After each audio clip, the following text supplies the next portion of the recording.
वाले बहुत ही ज़्यादा खौफनाक से अनोखे एपिसोड में मैं आप सभी लोगों के सामने वैभव नाम के लड़के और उसके परिवार के साथ घटी हुई एक ऐसी खतरनाक भूतिया घटना की कहानी लेकर आ गया हूँ जिसे सुनकर आप लोग शॉक्ड हो जाएंगे। इस कहानी से आप लोगों को एक बहुत अच्छी सीख, जानकारी और एक अलग ही मनोरंजन मिलेगा। दरअसल ये घटना वैभव और उसके परिवार के साथ त्योहार के टाइम पर घटी थी। डायरेक्टली चलते हैं आज से 14 साल पहले, सन 2009 में, और जानते हैं कि ये घटना कैसे डिटेल में उनके साथ घटी थी। दरअसल ये बात सन 2009 की है। वैभव छत्तीसगढ़ के भिलाई नाम के शहर में रहा करता था। एक ऐसे परिवार में जन्म लिया था जो कि भगवानों की पूजा आराधना में बहुत ज्यादा लीन रहा करते थे। इसी प्रकार से वैभव बड़ा हुआ था। कुछ ही समय वैभव की स्टडी कंप्लीट हो गई थी। काफी समय से वैभव का मन कर रहा था कि मैं कहीं तो घूमने के लिए जाऊं, और ये जगह कोई और नहीं बल्कि कोई तीर्थ स्थल होना चाहिए। जब कभी भी कोई बड़े त्योहार का समय आता था, वैभव का मन करने लगता था कि वो जाए जाए जाए जाए। फाइनली उसे मौका मिलता है अपनी बुआ, फूफा जी और फूफा जी के दोस्त के साथ खाटू श्याम महाराज के दर्शन करने जाने के लिए। वो बहुत खुश हो जाता है। ट्रेन की टिकट्स बुक होती है और सभी लोग खाटू श्याम महाराज के दर्शन करने के लिए पहुंच जाते हैं। बढ़िया से दर्शन होते हैं। इन लोगों की प्लानिंग थी कि लौट के डायरेक्टली भिलाई नहीं आएंगे, मथुरा भी जाएंगे, वहां पर भी दर्शन करेंगे, क्योंकि ये जो टाइम पीरियड था ये त्योहार वाला टाइम पीरियड था। एक्चुअली ये लोग नवरात्रि खत्म होने के बाद ट्रिप पर निकले हुए थे। अच्छी खासी उन लोगों ने वहां पर ट्रिप किए, फिर मथुरा के लिए ट्रेन पकड़े। ट्रेन पकड़ के वो मथुरा पहुंच गए। मथुरा स्टेशन वो रात में तकरीबन 9:30 या 10 बजे के आसपास पहुंचे थे। जब उतरे ट्रेन से तो इन लोगों ने एक ऑटो कर लिए।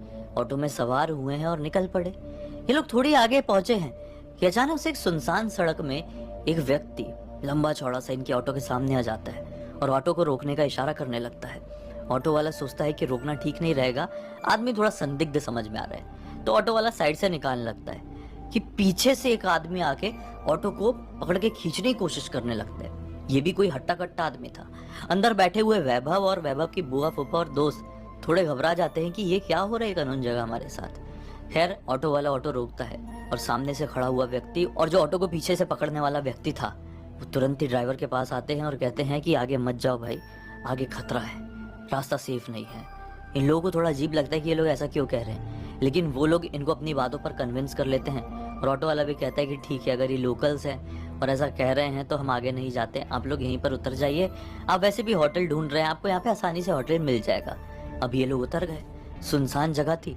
ऑटो वाला भी बड़ा अजीबोगरीब निकला, इनको छोड़कर वहां से निकल गया। अब ये लोग कहाँ जाए, ढूंढ रहे हैं ऑटो होटल कुछ मिल जाए। चलते चलते बहुत समय बीत गया। रात के तकरीबन 11 के आसपास का समय हो गया। ये लोग एक सुनसान गली में पहुंच गए होटल ढूंढते ढूंढते। होटल ज्यादातर भरे हुए थे क्योंकि जैसा कि मैंने आप लोगों को बताया ये त्योहारों का समय चल रहा था, और इनफैक्ट आज तो काली चौदस थी, कुछ ही दिन में दिवाली थी। तो सब लोग त्योहार के नाम पे तीर्थ स्थलों में दर्शन करने के लिए पहुंचते हैं, तो यहाँ पे भी भारी मात्रा में पहुंचे हुए थे। कारण यही था कि इन लोगों को होटल नहीं मिल रहा था। खैर अब काली चौदस की बात निकली है तो एक कमाल की चीज मुझे याद आ गई। काली चौदस बहुत ही पास है, इस बार 12 नवंबर को पड़ रही है। माना जाता है कि काली चौदस में महाकाली की पूजा आराधना की जाती है, तो जीवन में जितनी भी निगेटिविटी भरी हुई है वो सारी अपने आप भागना शुरू कर देती है। अब केवल नेगेटिविटी में ही काली चौदस में माता काली की पूजा करने से फायदा नहीं मिलता है, बल्कि आपका धन कहीं रुका हुआ है, कोई दुश्मन आपकी चीजों में बाधाएं डाल रहा है, कोर्ट कचहरी का लफड़ा चल रहा है, तो सारी चीजें अपने आप सॉल्व होना शुरू हो जाती है। अब बहुत सारे लोग कहते हैं कि भाई अब ऐसी भागदौड़ भरी जिंदगी में हम कैसे